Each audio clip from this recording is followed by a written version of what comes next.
Well,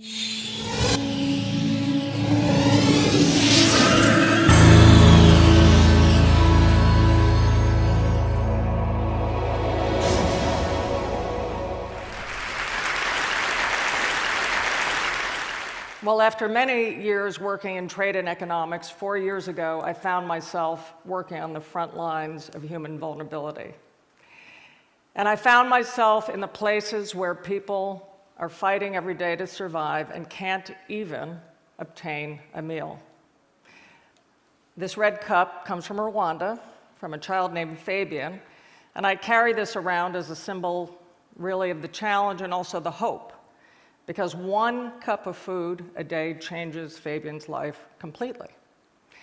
But what I'd like to talk about today is the fact that this morning, about 1 billion people on Earth, or 1 out of every 7, woke up and didn't even know how to fill this cup. 1 out of every 7 people. First, I'll ask you, why should you care, or why should we care? For most people, if they think about hunger, they don't have to go far back in their own family history, maybe in their own lives or their parents' lives or their grandparents' lives, to remember an experience of hunger. I rarely find an audience where people can go back very far without that experience. Some are driven by compassion, feel it's perhaps one of the fundamental acts of humanity. As Gandhi said, to a hungry man, a piece of bread is the face of God. Others worry about peace and security, stability in the world. We saw the food riots in 2008 after what I called the silent tsunami of hunger swept the globe when food prices doubled overnight. The destabilizing effects of hunger are known throughout human history. One of the most fundamental acts of civilization is to ensure people can get enough food. Others think about Malthusian nightmares. Will we be able to feed a population that will be 9 billion in just a few decades? This is not a negotiable thing, hunger. People have to eat. There's going to be a lot of people. This is jobs and opportunity all the way up and down the value chain. But I actually came to this issue in a different way. This is a picture of me and my 3 children. In 1987, I was a new mother with my first child, and was holding her and feeding her when an image very similar to this came on the television. And this was yet another famine in Ethiopia. One 2 years earlier had killed more than 1 million people, but it never struck me as it did that moment, because on that image was a woman trying to nurse her baby, and she had no milk to nurse. And the baby's cry really penetrated me as a mother. And I thought, there's nothing more haunting than the cry of a child that cannot be returned with food, the most fundamental expectation of every human being.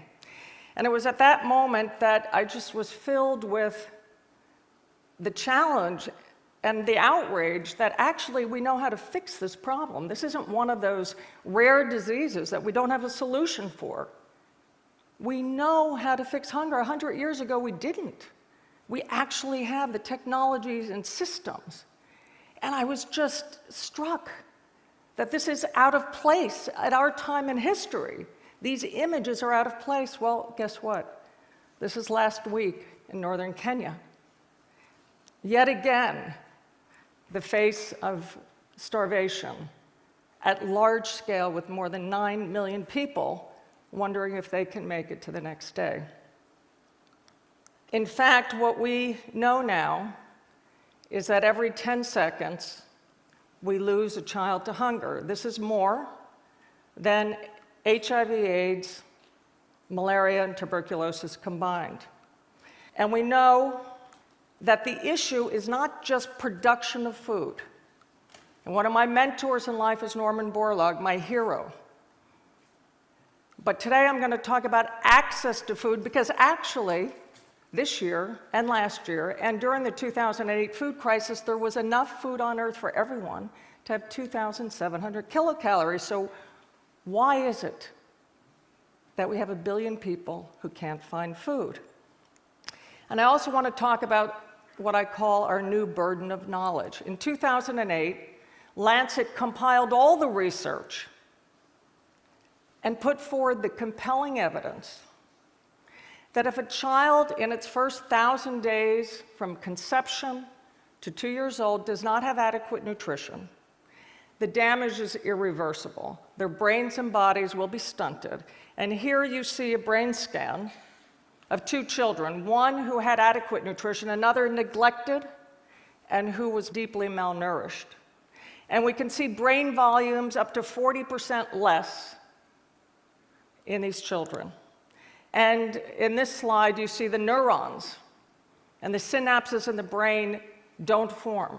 And what we know now is this has a huge impact on economies, which I'll talk about later, but also the earning potential of these children is cut in half in their lifetime due to the stunting that happens in early years.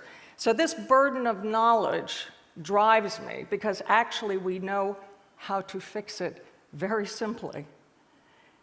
And yet, in many places, a third of the children, by the time they're 3, already are facing life of hardship due to this. I'd like to talk about some of the things I've seen on the front lines of hunger, some of the things I've learned, and bringing my economic and trade knowledge and my experience in the private sector. I'd like to talk about where the gap of knowledge is. Well, first I'd like to talk about the oldest nutritional method on earth, breastfeeding. You may be surprised to know that a child could be saved every 22 seconds if there was breastfeeding in the first 6 months of life. But in Niger, for example, less than 7% of the children are breastfed for the first 6 months of life exclusively. In Mauritania, less than 3%. This is something that can be transformed with knowledge. This message, this word can come out that this is not an old-fashioned way of doing business, it's a brilliant way of saving your child's life. And so today we focus on not just passing out food, but making sure the mothers have enough enrichment and teaching them about breastfeeding. The second thing I'd like to talk about, if you were living in a remote village somewhere and your child was limp, and you were in a drought, or you were in floods, or you were in a situation where there wasn't adequate diversity of diet, what would you do? Do you think you could go to the store and get a choice of power bars like we can? And pick the right one to match? Well, I find parents out on the front lines very aware their children are going down for the count. And I go to those shops, if there are any, or out to the fields to see what they can get, and they cannot obtain the nutrition. Even if they know what they need to do, it's not available. And I'm very excited about this because one thing we're working on is transforming the technologies that are very available in the food industry to be available for traditional crops. And this is made with chickpeas, dried milk, and a host of vitamins matched to exactly what the brain needs. It costs 17 cents for us to produce this as what I call food for humanity. We did this with food technologists in India and Pakistan, really about 3 of them. But this is transforming 99% of the kids who get this, one package, 17 cents a day, their malnutrition is overcome.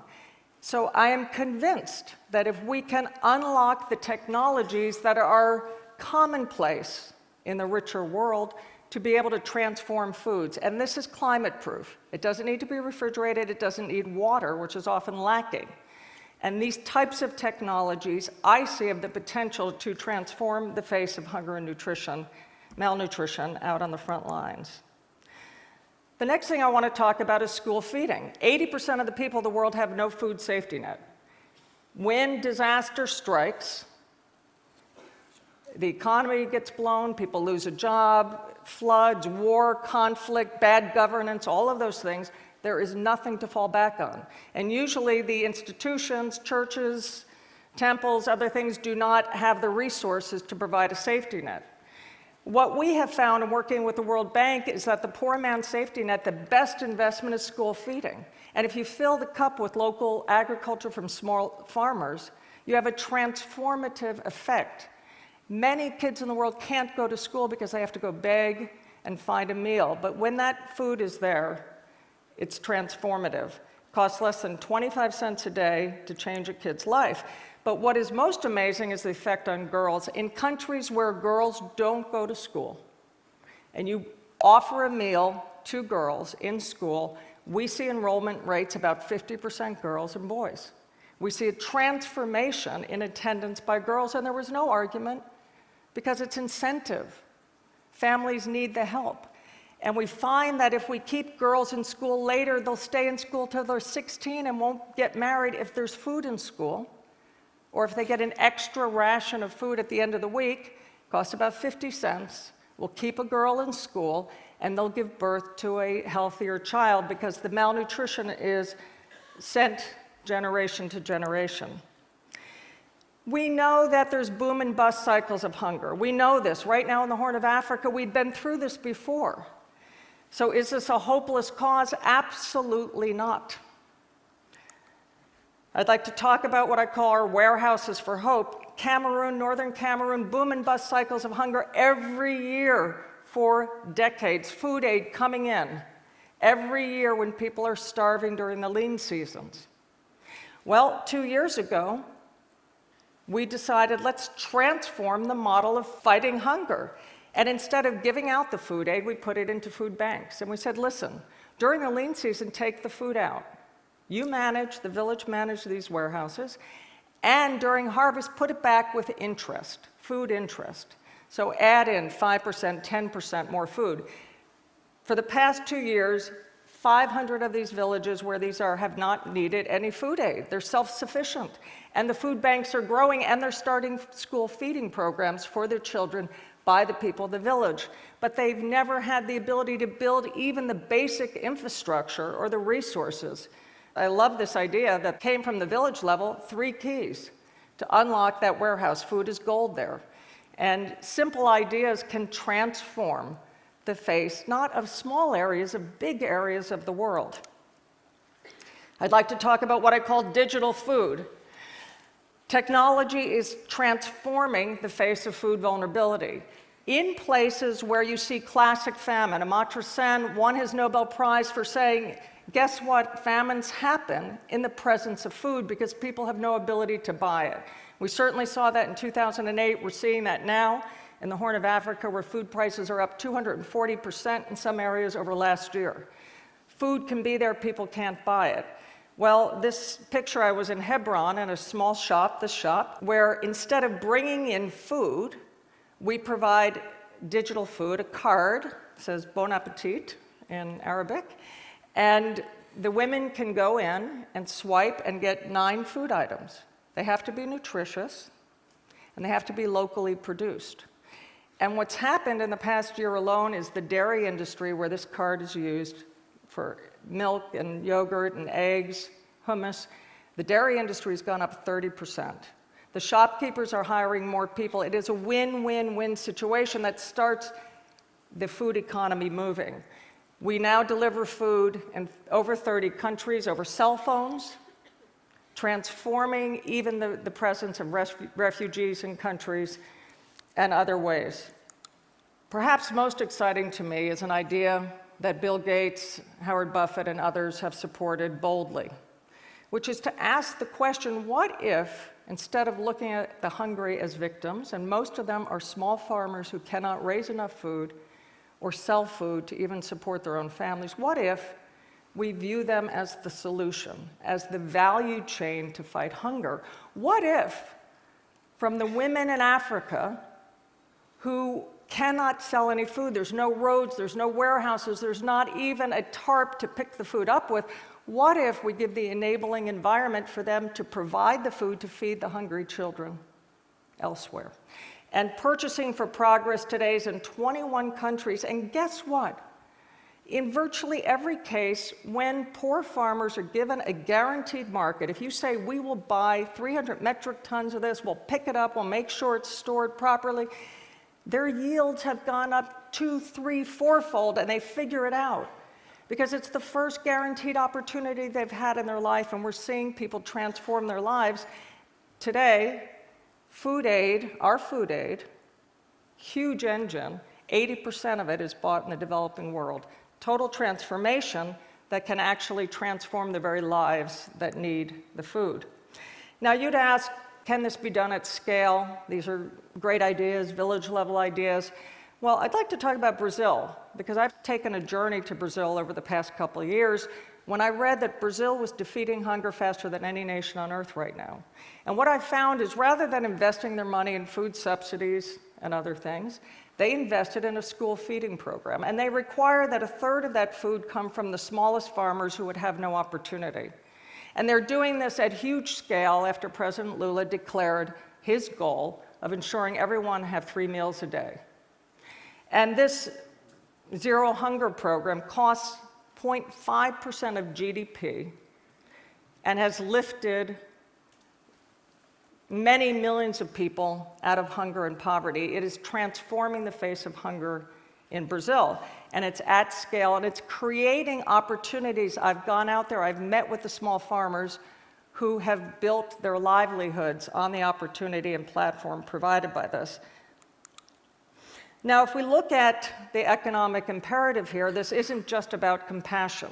The fact is, studies show that the cost of malnutrition and hunger, the cost to society, the burden it has to bear, is on average 6%, and in some countries up to 11% of GDP a year. And if you look at the 36 countries with the highest burden of malnutrition, that's 260 billion lost from a productive economy every year.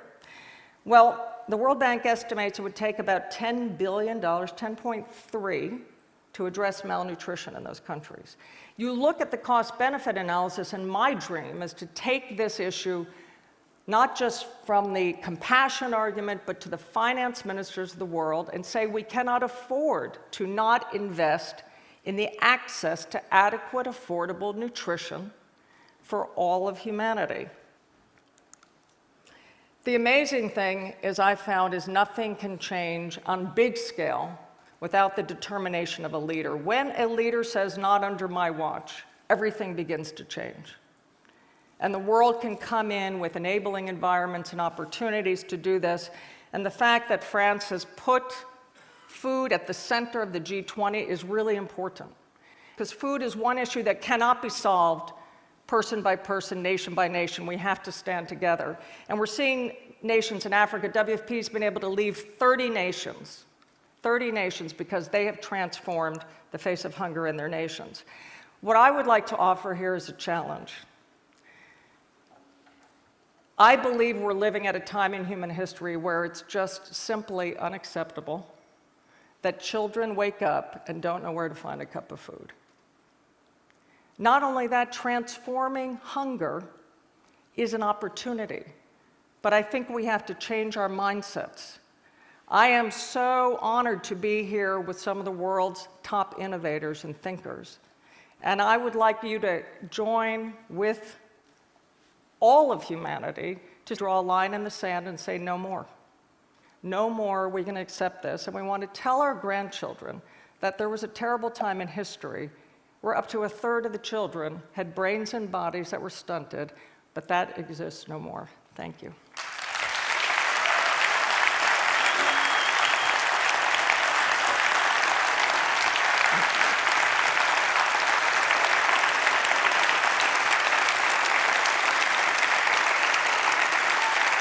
Thank you.